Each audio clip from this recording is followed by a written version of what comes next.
Now I have agonized over this vote.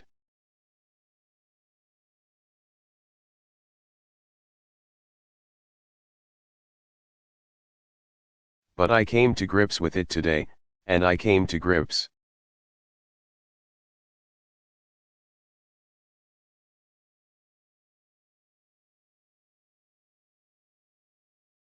With opposing this resolution during the very painful, yet very beautiful memorial service.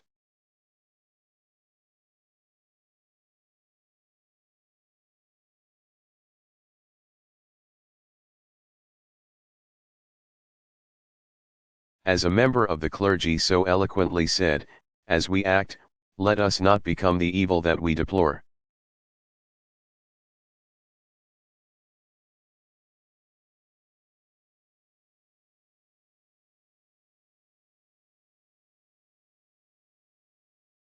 RSRCHNOTE, transcript above has been authenticated via cross-comparison between data found.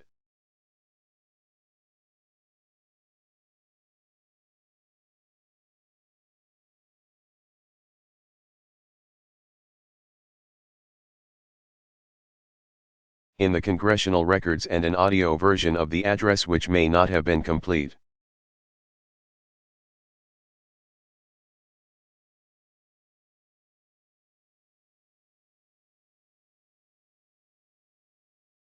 Barry Goldwater.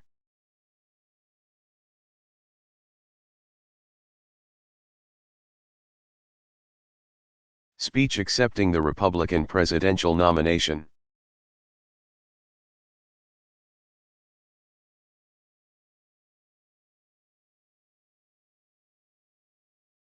Delivered July 16, 1964, San Francisco.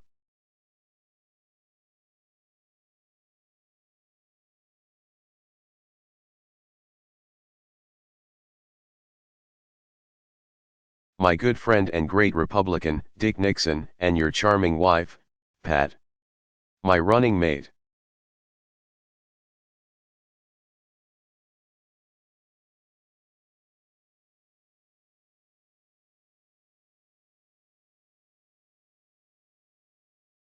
That wonderful Republican who has served us so well for so long, Bill Miller and his wife.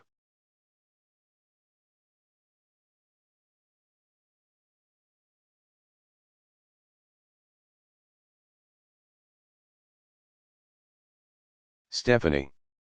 To Thurston Morton, who's done such a commendable job in chairmaning this convention. To Mr.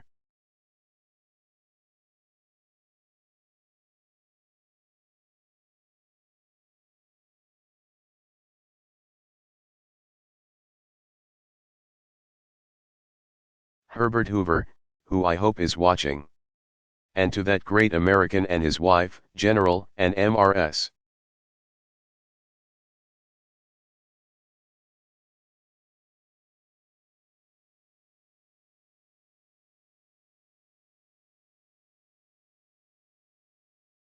Eisenhower.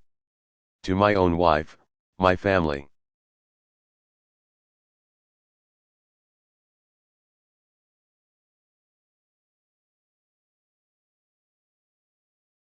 And to all of my fellow Republicans here assembled, and Americans across this great nation.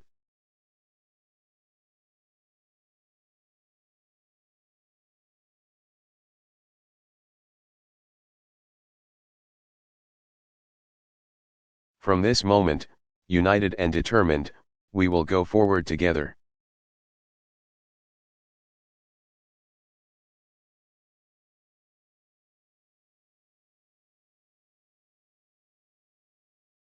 Dedicated to the ultimate and undeniable greatness of the whole man.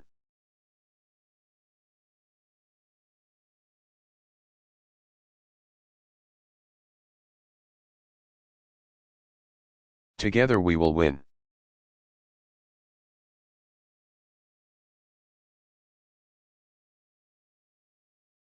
I accept your nomination with a deep sense of humility.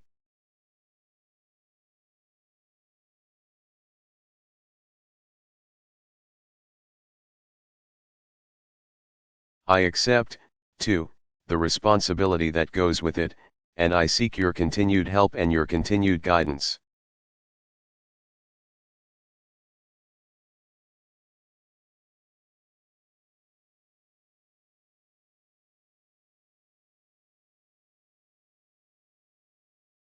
My fellow Republicans, our cause is too great for any man to feel worthy of it.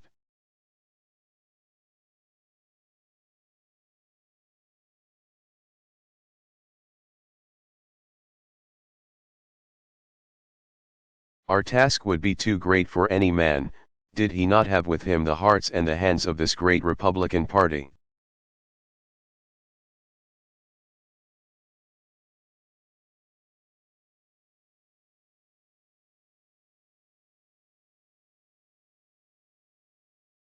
And I promise you tonight that every fiber of my being is consecrated to our cause. That nothing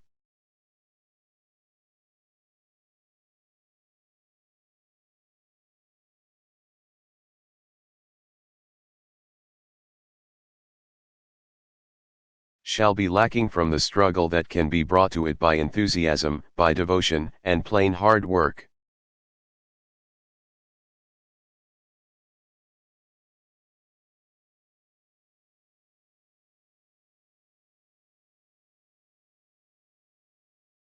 In this world no person, no party can guarantee anything.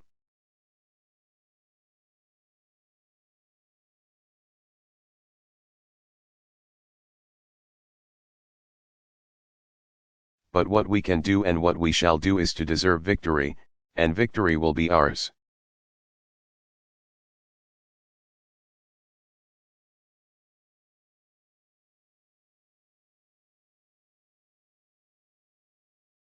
The good Lord raised this mighty republic to be a home for the brave and to flourish as the land of the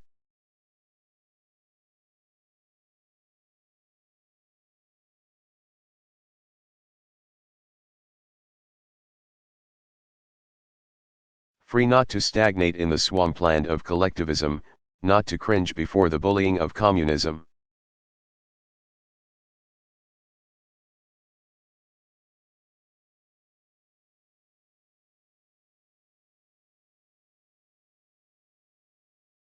Now, my fellow Americans, the tide has been running against freedom.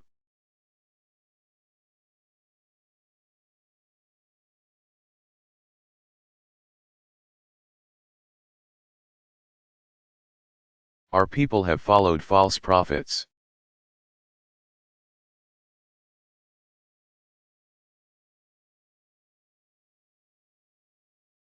We must, and we shall, return to proven ways, not because they are old, but because they are true.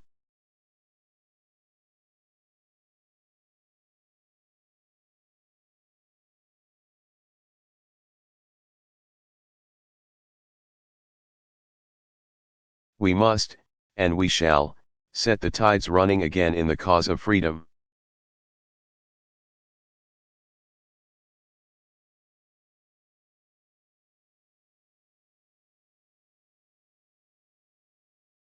And this party, with its every action, every word, every breath, and every heartbeat,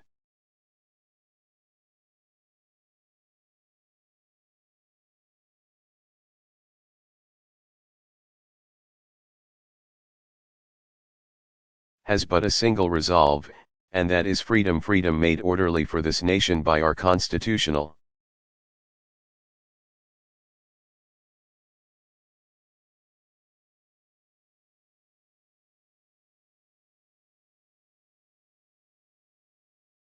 government. Freedom under a government limited by the laws of nature and of nature's God. Freedom.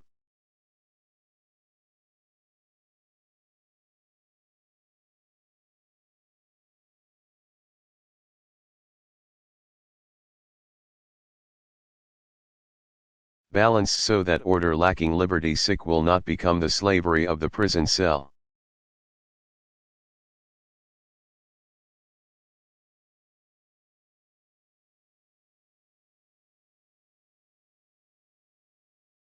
Balanced so that liberty lacking order will not become the license of the mob and of the jungle.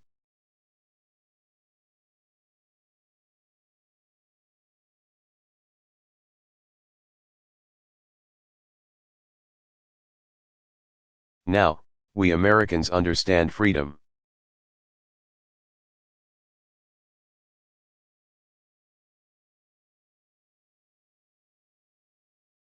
We have earned it. We have lived for it, and we have died for it.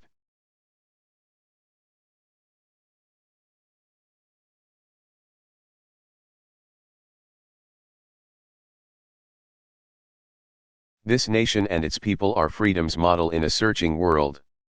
We can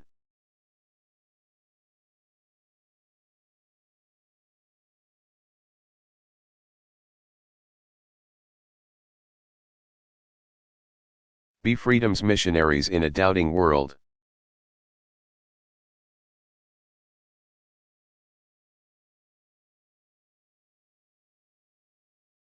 But, ladies and gentlemen, first we must renew freedom's mission in our own hearts and in our own homes.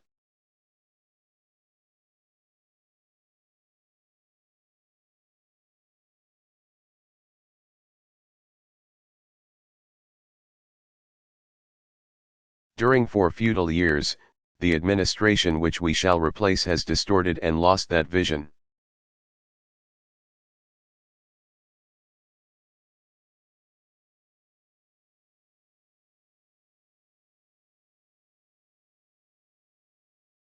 It has talked and talked and talked and talked the words of freedom.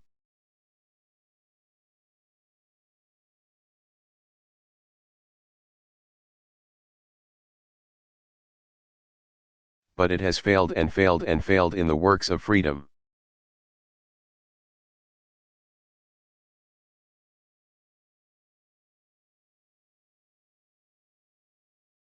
Now, failures cement the wall of shame in Berlin.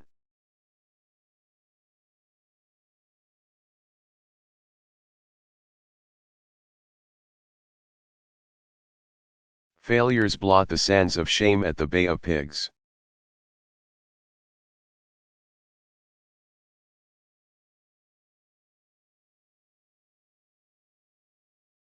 Failures mark the slow death of freedom in Laos.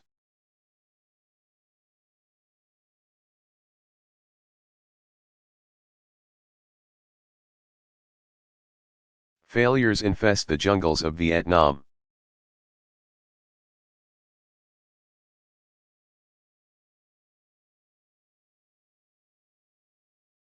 And failures haunt the houses of our once great alliances and undermine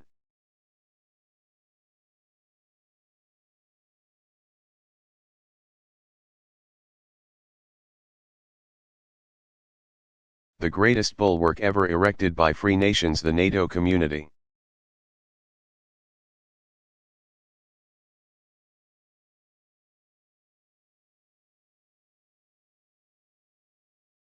Failures proclaim lost leadership, obscure purpose, weakening will.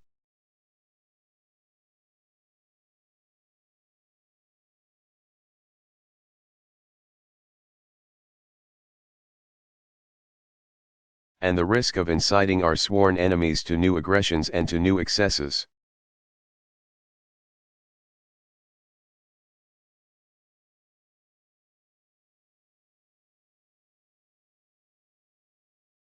And because of this administration we are tonight a world divided. We are a nation becalmed.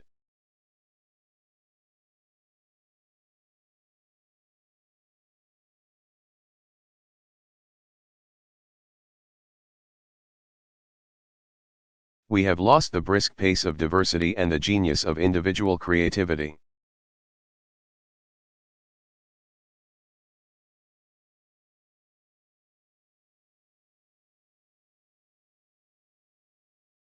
We are plodding along at a pace set by centralized planning.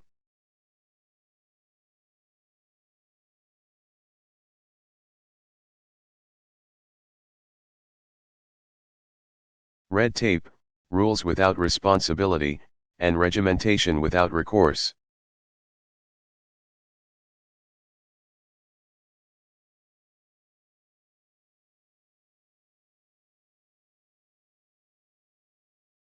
Rather than useful jobs in our country, our people have been offered bureaucratic,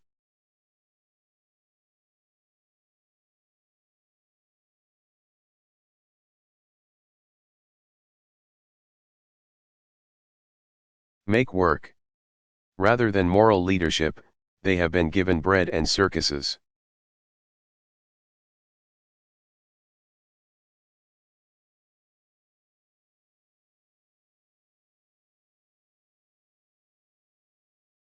They have been given spectacles, and, yes, they've even been given scandals.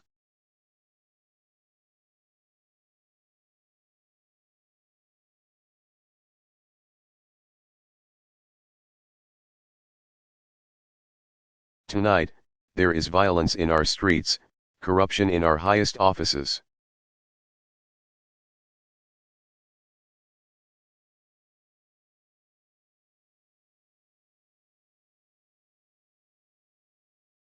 Aimlessness amongst our youth, anxiety among our elders.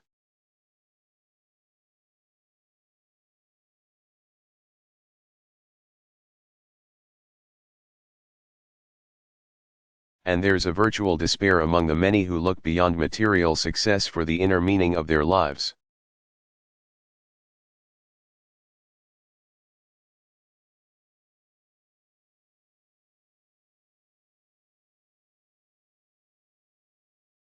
And where examples of morality should be set, the opposite is seen.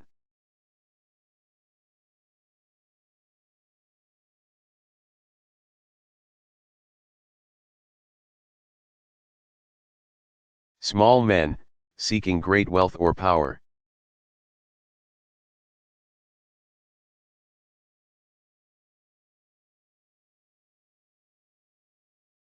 Have too often and too long turned even the highest levels of public service into mere personal opportunity.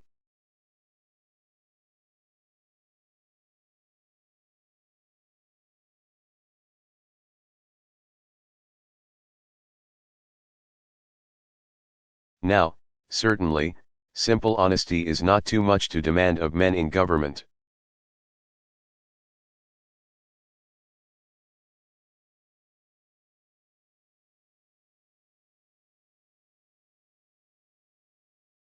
We find it in most.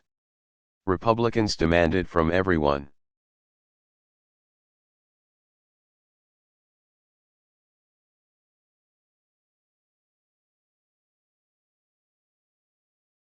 They demand it from everyone no matter how exalted or protected his position might be.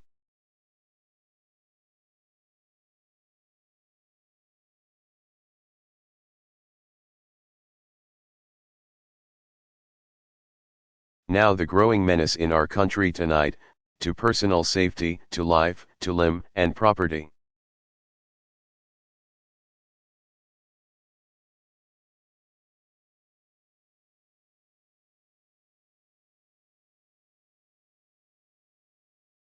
In homes, in churches, on the playgrounds, and places of business, particularly in our great cities.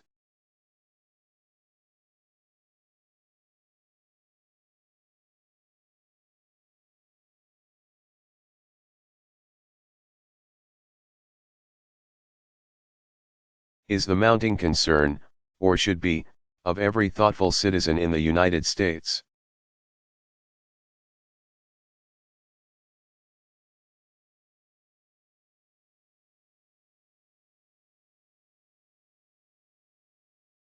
Security from domestic violence, no less than from foreign aggression.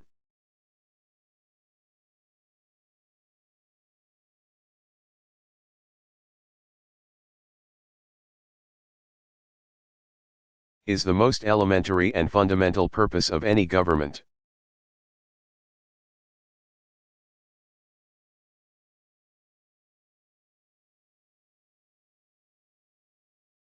And a government that cannot fulfill this purpose is one that cannot long command the loyalty of its citizens.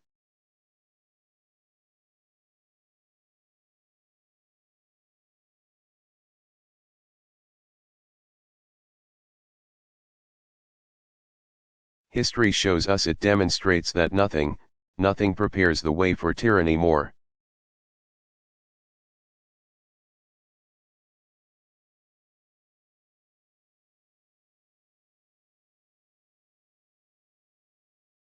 Than the failure of public officials to keep the streets safe from bullies and marauders.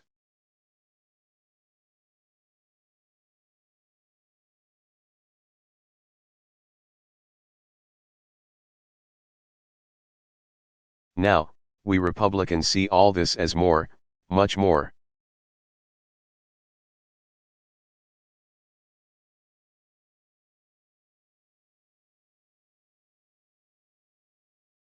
than the result of mere political differences or mere political mistakes.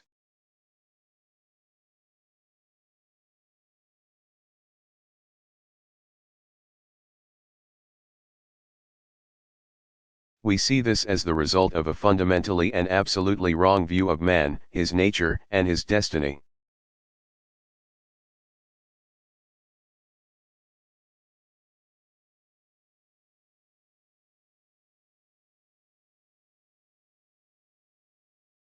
Those who seek to live your lives for you, to take your liberties in return for relieving you of yours.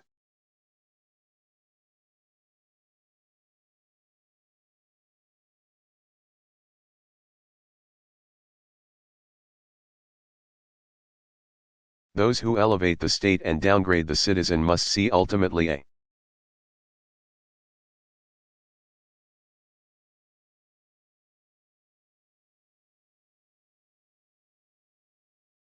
world in which earthly power can be substituted for divine will.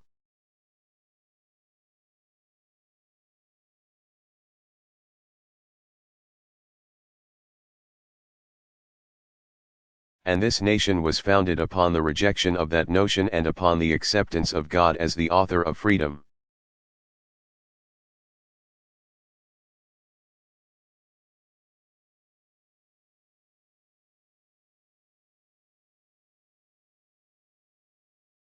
Now those who seek absolute power, even though they seek it to do what they regard as good,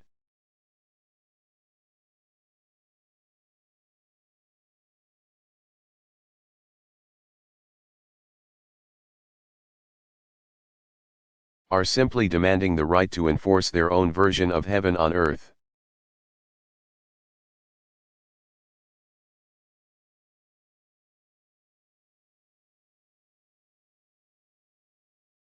And let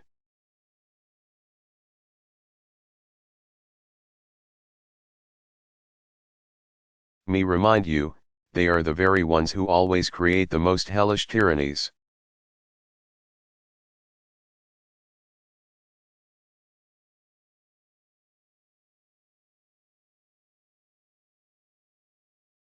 Absolute power does corrupt, and those who seek it must be suspect and must be opposed.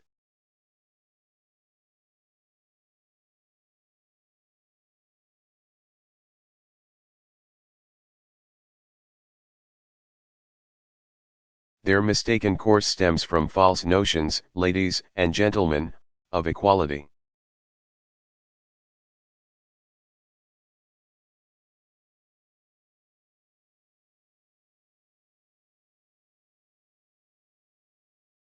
Equality, rightly understood, as our founding fathers understood it,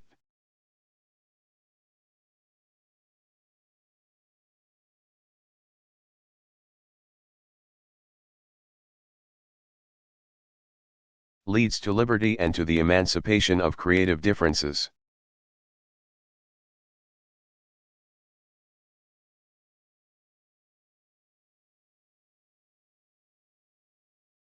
Wrongly understood, as it has been so tragically in our time, it leads first to conformity and then to despotism.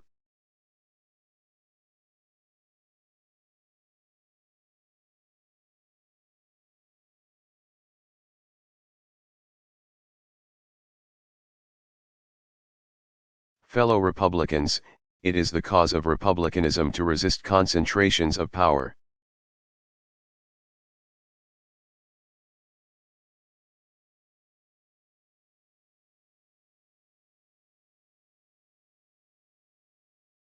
Private or public, which enforce such conformity and inflict such despotism.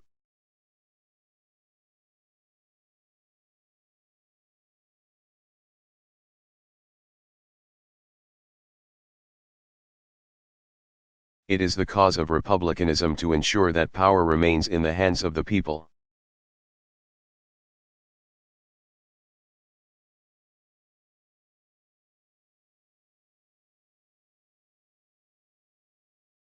And, So help us God, that is exactly what a Republican president will do with the help of a Republican Congress.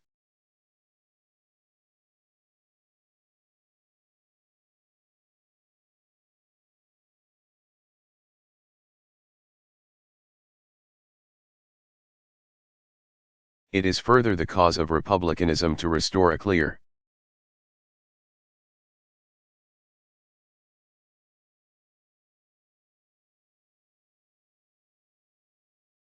understanding of the tyranny of man over man in the world at large.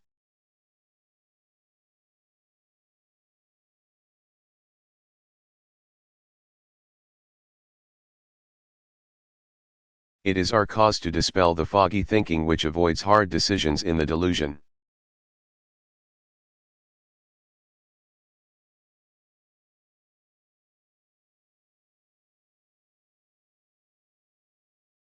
That a world of conflict will somehow mysteriously resolve itself into a world of harmony.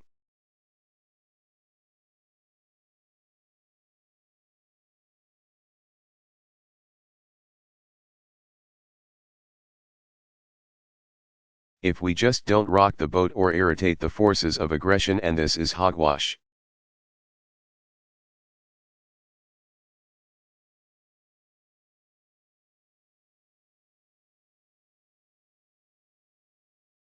It is further the cause of republicanism to remind ourselves, and the world,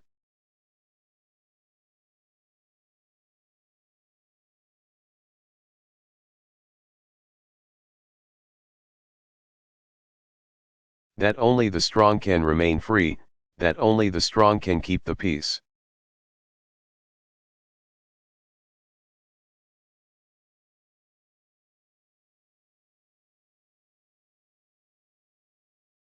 Now, I needn't remind you, or my fellow Americans regardless of party.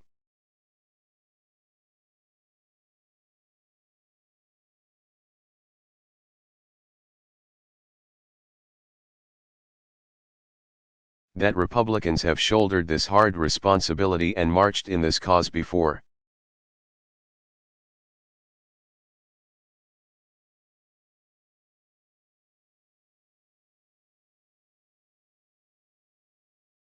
It was Republican leadership under Dwight Eisenhower that kept the peace.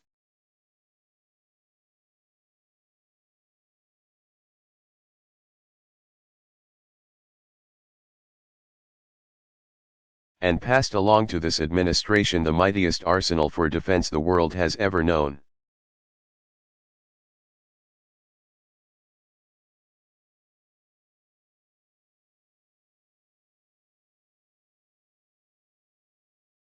And I needn't remind you that it was the strength and the unbelievable will of the Eisenhower.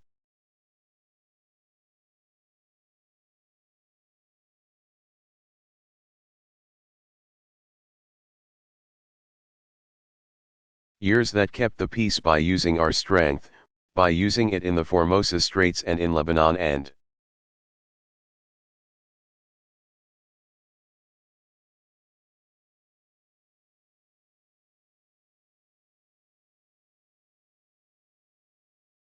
by showing it courageously at all times.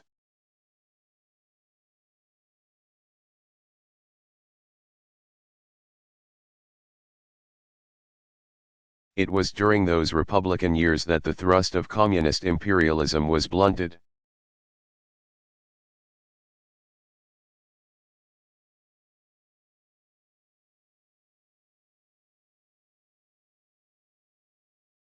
It was during those years of Republican leadership that this world moved closer.